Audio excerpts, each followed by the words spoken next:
Hello, hello, my beauties and bees, and welcome back to another installment of Getting Weird with It. Appreciate you sticking around. Sorry, I had to go take some sinus meds too, because I don't know what's going on. That's probably gonna knock me out, but we're gonna get through this show before it does. So don't you worry about that. I'm excited to bring you guys the topic for today, because usually when we get weird with it, it's like somebody currently doing something weird, or having a weird conspiracy theory or whatever. But this one's actually goes way back. I found a channel to help cover it.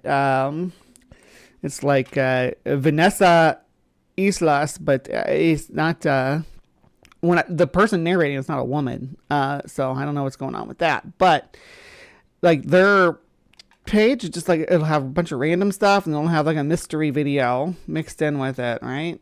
Like discovering the Olmecs of Mesoamerica, UFO, the mysteries of the sky.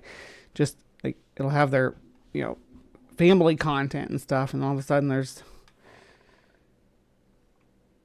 someone likes to call it a variety channel, I guess, but they do a pretty good coverage of the Doddleston messages, which was computer ghost in the machine woo back in the 80s. So let's have a look and see what that's all about. A chill wind whistles through the ancient graveyard. The Doddleston church stands sentinel, whispering tales of centuries past. These stones guard a mystery, the enigma of the Doddleston messages. A voice from the past, whispering through a modern computer. The quiet village of Doddleston becomes an epicenter of paranormal investigation. Prepare yourself for a journey into the unknown.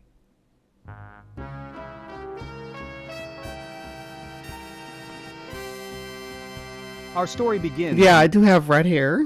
There's a reddish hue to my hair. The late 20th century, a time of technological advancement and burgeoning communication. Keeps getting in my face, Amidst though. the rise of personal computers and the internet, a small group of researchers in Doddleston embarked on an unusual experiment. Their goal was simple: to explore the possibility of using technology to communicate with the afterlife. What they received, however, was far from simple. I'm trying to remember to balance the audio while I'm watching it, because I hate having to go back and do it after. I hate when it's like so out of balance. I've been trying to be better about that. Instead of the anticipated ghostly whispers, they encountered a complex tapestry of coded messages, a digital enigma wrapped in a historical conundrum. These weren't your typical ghostly apparitions. No spectral figures. Yes, consume cannabis during the breaks. That's what they're all about, for sure. Manifested, no chains rattled in the night. Instead, the messages arrived silently, cloaked in the language of computers, a series of ones and zeros that hinted at a deeper mystery. The researchers, initially puzzled, soon realized they had stumbled upon something extraordinary. These messages, once deciphered, revealed a strange and unsettling narrative, a tale woven from the threads of... Well, they did have that book that came out. We'll talk about that too. The Vertical... What is it called? The Vertical... Horizon? And the spectral whispers of the past. The Doddleston messages, shrouded in mystery, quickly captured public attention. Newspapers ran sensational headlines, and whispers of strange happenings spread like wildfire. The messages became a cultural phenomenon, sparking curiosity and fear. Was this genuine communication from beyond the grave, or a clever hoax? The stage is set, the curtain rises... Yeah, the vertical plane, that's what it was. Sorry, I had to go check, because you can still get that on Amazon. So I'm sure that someone's made some money off of this. Right? The vertical plane is about these messages. Let's get into it. History unfolds. Doddleston, a name that conjures images of quaint cottages, rolling green hills, and a history as old as the ancient stones that line its lanes. Located in Cheshire, England, Doddleston is a village... I've had red manic panic hair, I've had blue manic panic hair, I've had green manic panic hair. I guess where you're coming from. Steeped in history, its roots stretching back to the Domesday Book of 1086. The parish church of St. Mary's stands as a silent testament to the passage of time. Doddleston holds secrets, whispers of strange occurrences. That doesn't look like Doddleston. That's like a fantasy AI art scene, or maybe like a video game scene. This is an unexplained phenomena.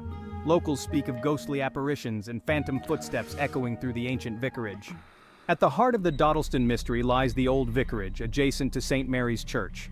Within its time-worn walls, the strange saga of the Doddleston messages began. In the late 1980s, Reverend Gilbert Smith reported unsettling events. Strange noises, disembodied voices, and moving objects plagued the vicarage.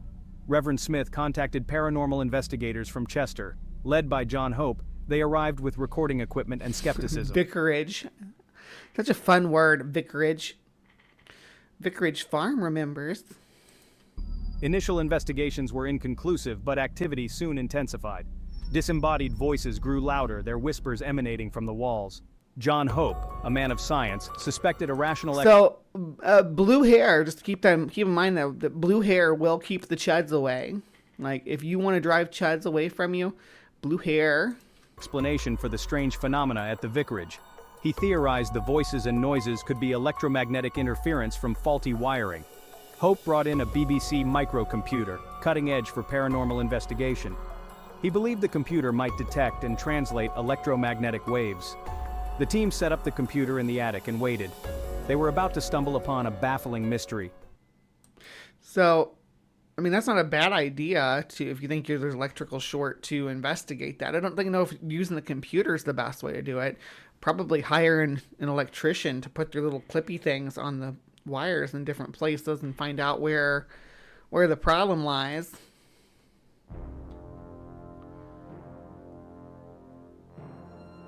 For days, the BBC microcomputer sat in the dusty silence of the vicarage attic, its screen dark, its keyboard untouched. John Hope and Reverend Smith took turns monitoring the machine, their anticipation growing with each passing hour. The silence, however, remained unbroken. Just when their hopes began to dwindle, something extraordinary occurred. Late one night, as the wind howled outside and shadows danced across the attic floor, the computer flickered to life. At first, it was just a random jumble of characters, a meaningless string Doom, doom, doom. You have more the doom, doom, doom of letters and numbers scrolling across the screen. John, initially suspecting a technical glitch, quickly realized that there was a pattern to the chaos. The characters, though seemingly random, were in fact binary code, the language of computers. With a mix of excitement and trepidation. What? The computer screen showed you the binary code? It must be the Matrix. I wonder how much influence this had on the Matrix, though, for real. John set about deciphering the message, his fingers flying across the keyboard as he translated the ones and zeros into readable text. As John decoded the binary message, a chill ran down his spine. The words were a voice from beyond the grave. The message spoke of events long past, of people and places lost to time. It spoke of a secret that tormented his soul even in death.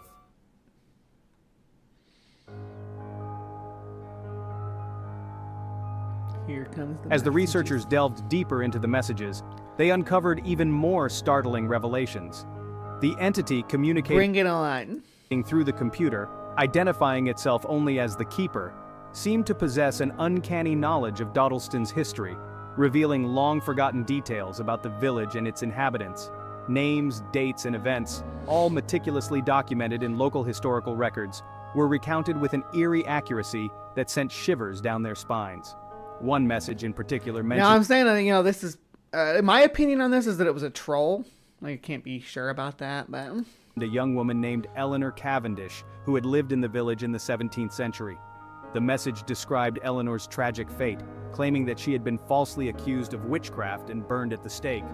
John, skeptical yet intrigued, consulted the local historical archives and was astonished to find a record of Eleanor Cavendish's trial and execution. See, and I'm thinking as somebody with a historical knowledge of the township, trolling them over an early network system of some kind.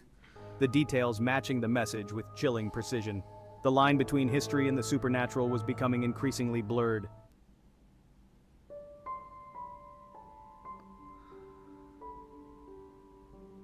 The language used in the messages was another source of fascination and bafflement. While the messages were primarily in English, I actually do like it warmer too, John. I like it, right around 80 is perfect for me.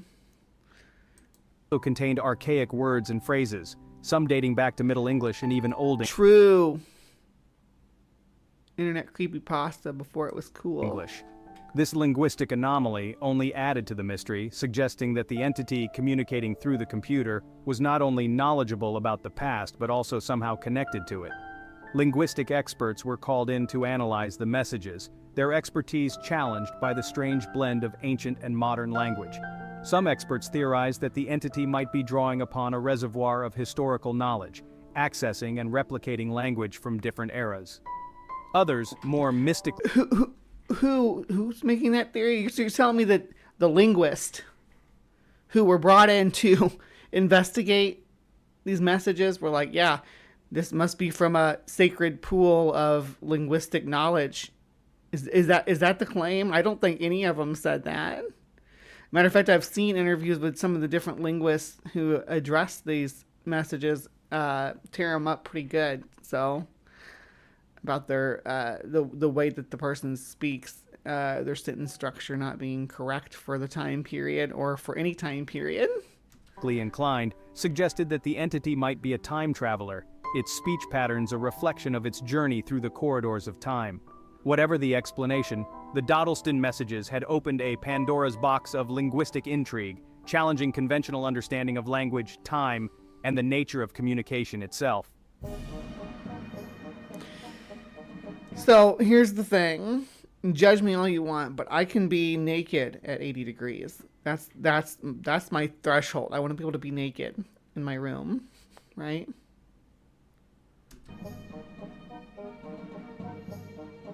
The inexplicable nature of the Doddleston messages sent ripples through the scientific community. Intrigued by the potential of bridging the chasm between the tangible and the intangible, researchers from various disciplines descended upon the unassuming village. Physicists, It was more like media stuff, wasn't it? with their instruments of measurement, sought to quantify the Those physicists with their instruments of measurement.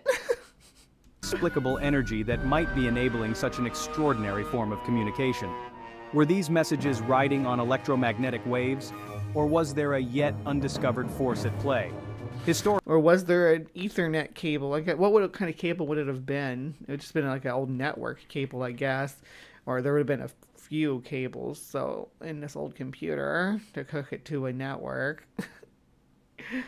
Was there network cables? Historians, armed with their knowledge of the past, Was it like solid state? meticulously cross-reference the information revealed in the messages with archived records. Could this be a new window into understanding our past, a direct line to those who lived and breathed centuries ago? The potential for historical validation was tantalizing, but so was the possibility of rewriting long-held beliefs.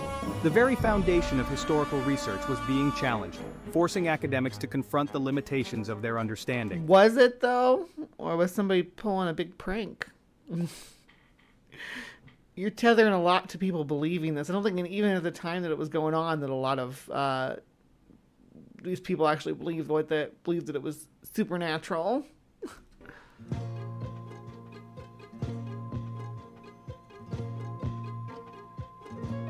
As with any inexplicable phenomenon, skepticism cast a long shadow over the Doddleston messages. Debunkers, armed with logic and Debunkers armed with Occam's logic. razor emerged, determined to find a more rational explanation for the seemingly impossible. Their scrutiny, often sharp and unforgiving, focused on potential human machinations. Was this an elaborate hoax, carefully orchestrated to deceive? The possibility of a prank designed to play on the public's fascination with the paranormal couldn't be ignored. Technical experts meticulously analyzed the computer and the software, searching for any signs of tampering or external manipulation. Every line of code was scrutinized, every component examined under a microscope. Could the messages be the result of a Where are these messages being stored at, I guess, is the question. Is there like a file? Because this is before Windows, so we're talking like in DOS systems. I just where are the messages coming from and where are they being stored at are good questions, but there has to be some kind of network input that this thing's connected to even be set up to receive messages. I don't know. Are you Google debunkers? cleverly designed program mimicking the patterns of random binary code? The pursuit of a technological explanation, a glitch in the matrix, so to speak, was relentless. After all, extraordinary claims require extraordinary A evidence. glitch in the matrix, of course. How long we got? No, 9 minutes in, about halfway through it before a matrix reference really jumped out.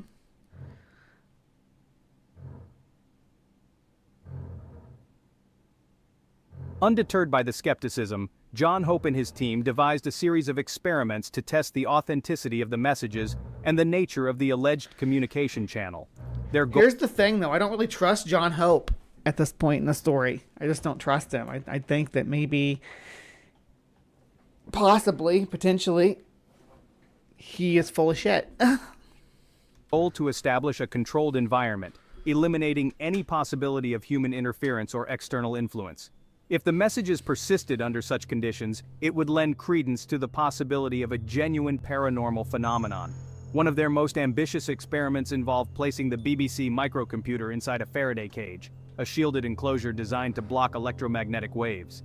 If the messages were indeed being transmitted through they built a Faraday cage in this little it's not a villa, what is it? Cottage. Yeah, cottage house. Conventional means, the Faraday cage would effectively silence them.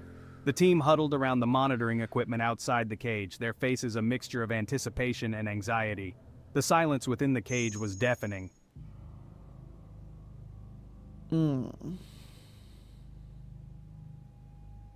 Section 4. A symphony of static. The tension in the room was palpable. The silence was shattered. A cacophony of static erupted from the monitor. The screen flickered, displaying a chaotic jumble of characters. John's heart pounded, struggling to comprehend. The static intensified, then ceased. Silence descended once more. John and his team stared, their minds reeling. The Faraday cage had amplified the entity. The line between science and the supernatural blurred. Oh, we got some Frankenstein claims going on here now. They've awoken the Doddleston computer ghost.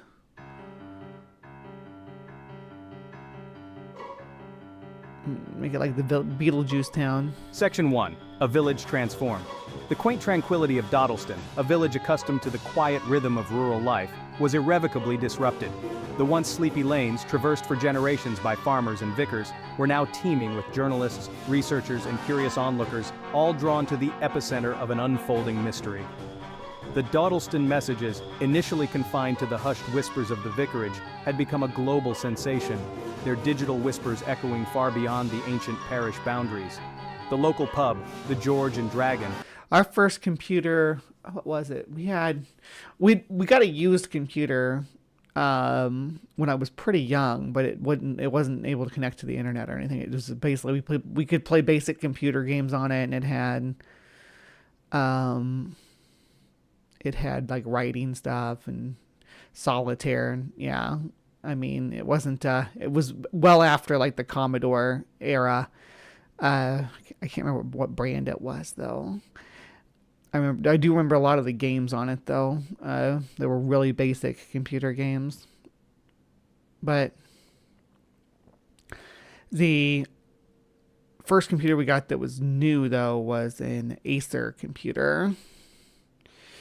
And it came with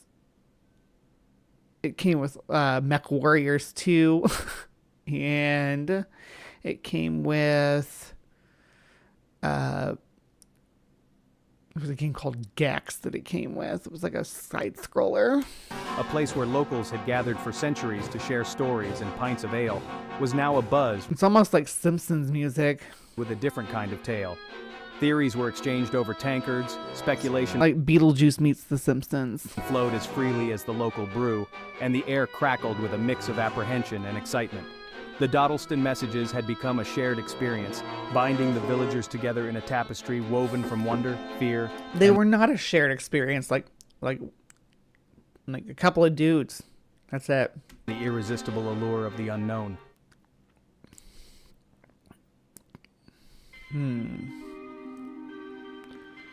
Section 2, Curiosity and right? Fear. The influx of outsiders brought a mix of blessings and burdens to Doddleston. The village, thrust into the global spotlight, experienced a surge in tourism. Yeah, I like me and my brother, we would play Mech Warriors together because we had like the keyboard control. So what we would do is one of us would control the motion, like where we walk, and the other would control would be the gunner, like control the turrets and stuff, and we were really good at it.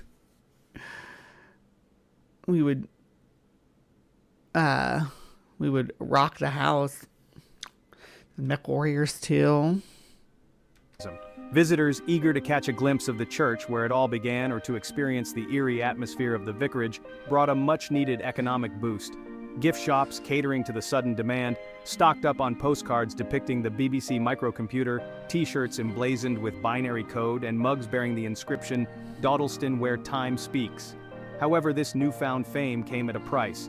The constant scrutiny, the relentless flash of cameras, and the incessant questioning began to take their toll on the residents. The village, Good once morning, a my sanctuary unfinished of peace journey. and quiet, now felt like a stage. Its inhabitants both actors and exhibits in a drama they never auditioned for. The line between curiosity and intrusion blurred, and the Sometimes when I watch these videos, there's such a weird selection. Such a weird selection of stock footage that they use. Like, this has nothing to do with the Doddleston messages. I'm sure there's plenty of computer and plenty of computer stock footage and British cottage footage that you could use. the villagers found themselves struggling to maintain a semblance of normalcy amidst the unfolding enigma.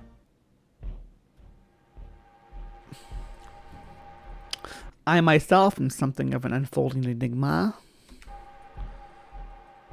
For some residents, the Doddleston messages were more than just a source of curiosity or inconvenience. They were a source of genuine fear. I played SimCity 2000. I played The Sims, the first 2 Sims games. What else did I play? We played Age of Empire. Me and my high school girlfriend, we were Age of Empire nuts. We played it all the time. We played, then the big game came. Then Diablo 2 came out. And I think it was 98, 99. Regardless, we got that. And yeah, we spent hours and hours on that game, both of us. And my ex was really good at it. My high school girlfriend, that's Ian's mom. But yeah, she was so good at Diablo. I just like being the necromancer in Diablo. When you're the necromancer and you're playing online in the late 90s or late 2000s, you can actually defeat your enemies in PvP by just having an army of skeletons that causes their computer to lag. I do remember Leisure Suit Larry. Oh my gosh. Actually, I got nostalgic for it a couple months back and watched a playthrough on YouTube of Leisure Suit Larry. Fear and anxiety. The messages, with their tales of tragedy, loss, and restless spirits, tapped into deep-seated anxieties about the afterlife and the unknown. The veil between the living and the dead, once a comforting distance, now seemed perilously thin. Sleep became elusive for some, haunted by imagined whispers and the chilling glow of computer screens. The ancient churchyard, once a place of peace and remembrance, now seemed like Elon Musk talking about how great he is at Diablo 4 or whatever. Was it Diablo 4 or Diablo 3? I don't remember which one it was, but I think I could crush him at Diablo 2. I could probably crush most people at Diablo 2. I wouldn't use a necromancer though. I would use an Amazon. A boazon is what they would have called it. And I would murder stomp just about anybody. I could kill them before they even appear on my screen. imbued with an unsettling energy. Shadows seemed to dance more menacingly, the rustling of leaves took on an ominous tone, and the weight of unseen eyes bore down on those who dared to venture there after dark.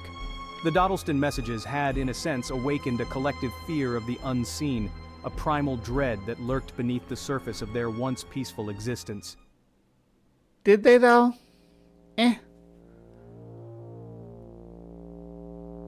Despite the skepticism, the Doddleston messages continued to resonate in the years that followed. The story, fueled by the burgeoning internet, found new life in online forums, chat rooms, and nascent social media platforms.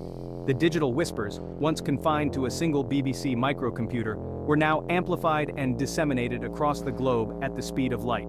The Doddleston messages became a digital campfire story, passed from one screen to another, each retelling adding a new layer of intrigue or speculation. Amateur sleuths, armed with search engines and digital archives, embarked on their own investigations, seeking... It is mysterious, but it's not a mysterious... Elon is Diablo 2? Oh no, I would rock Elon Musk at Diablo 2. Yeah. He wouldn't even get on my... He wouldn't even get onto my screen. I would... at least if we were playing the PC version of it. I don't know about like the updated, upgraded version or whatever, but if we're playing the classic BattleNet connection, original Diablo 2. Well, it could be the upgrade as long as the controls are the same. I don't care if the graphics have been upgraded, but yeah, if I was a Boazon, crush you. Yes, I remember Oregon Trail.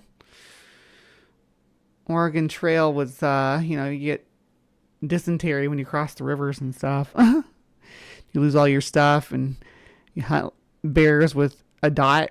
To unravel the mystery from afar. The messages, once a local phenomenon, had transcended geographical... A missile command and stuff like that, wasn't really my speed. I've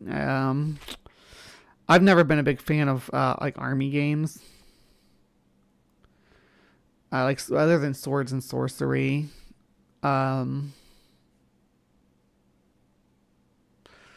Yeah, I can't really think of any army games that I really played too much. Well, I guess Age of Empire, but that was like, that's medieval style. Or, well, the first Age of Empire, you start off as like a caveman.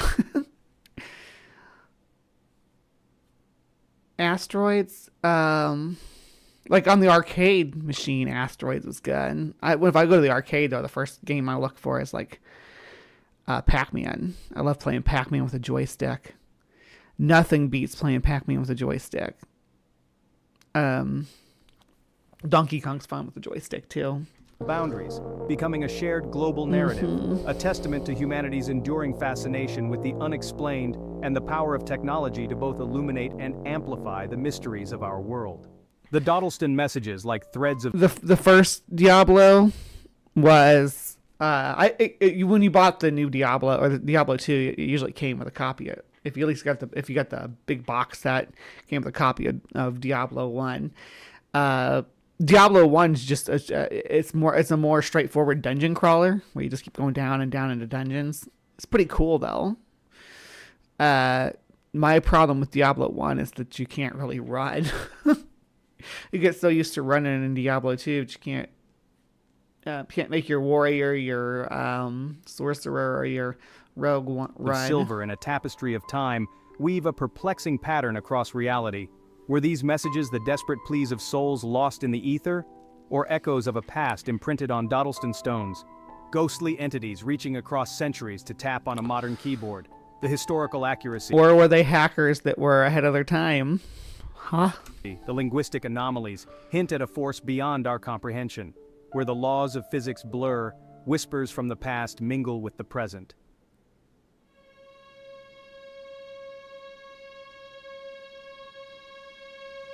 The human mind, a relentless seeker of patterns and explanations, grapples with the enigma of the Doddleston messages. We yearn for... See, I remember like my arcade time, I was much... I don't know if I was much younger, I guess. But when I started going to the arcade, there were the big games where they had the Terminator game, where you actually like hold the gun and shoot them, and then they had the Jurassic Park driving game. Those were like the big types of the popular types of games. And as far as cabinet games with joysticks, it was Mortal Kombat. And it was the beat 'em up games like the Turtle arcade games and the X-Men arcade games. Yeah. For a neat conclusion, a satisfying resolution that fits within the confines of our understanding. Yet some mysteries defy such easy categorization. The Doddleston messages, like a phantom limb, remind us of the limitations of our perception, the vastness of what we do not know. More. Perhaps the true message of Doddleston lies not in the deciphering of binary code or the validation of historical facts, but in the shattering of our own preconceived notions. What if, as some quantum physicists Why lean into why? Maybe it's facts, maybe it's ghost, and then you're like, okay, I'm gonna go with the ghost because it makes me feel good. Don't ever do that about any topic. propose, reality is not a fixed entity. I'm not telling you how to live your life, but you're just gonna find yourself disappointed if you're like, okay, so there could be a rational explanation for this, or there could be ghosts, and you're like, oh well, it's ghost. Fluid, ever-shifting construct influenced by observation and consciousness itself? Could the Doddleston messages be a side effect of this quantum entanglement? Joust, I like Joust. Joust is the one where you're on the ostriches, right? I like Bubble Bobble too. Bubble Bobble. A bleeding through of alternate realities or timelines converging in the heart of an English village?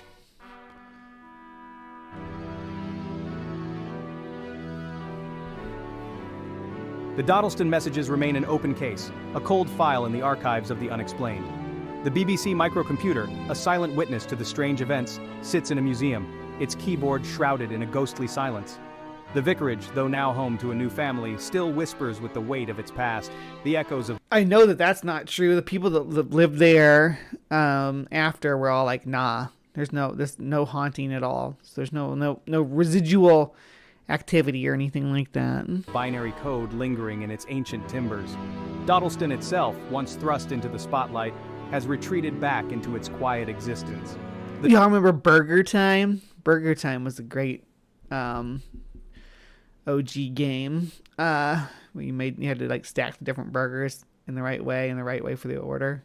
Tourists have long gone, their cameras and questions replaced by the familiar rhythm of village life. Yet the memory of the messages lingers, a ghost story whispered around fireplaces on cold winter nights. I mean, every town has one. Every town has a ghost story or a haunted house or haunted school, haunted section of the school, haunted church, haunted graveyard, haunted municipal buildings, haunted jails. Every town has them. And sometimes they are able to make tourist bucks off of them. But do I believe that any of them are haunted, like actually haunted by ghosts? No. Some of them have like a history that could be called haunting, but I don't think that means that they're actually are spirits of deceased people or demons or anything like that roaming around. I just don't believe that that's possible. Reminder that some mysteries are not meant to be solved, but rather pondered. Their enigma woven into the very fabric of the village itself. I'll weave my enigma into your fabric.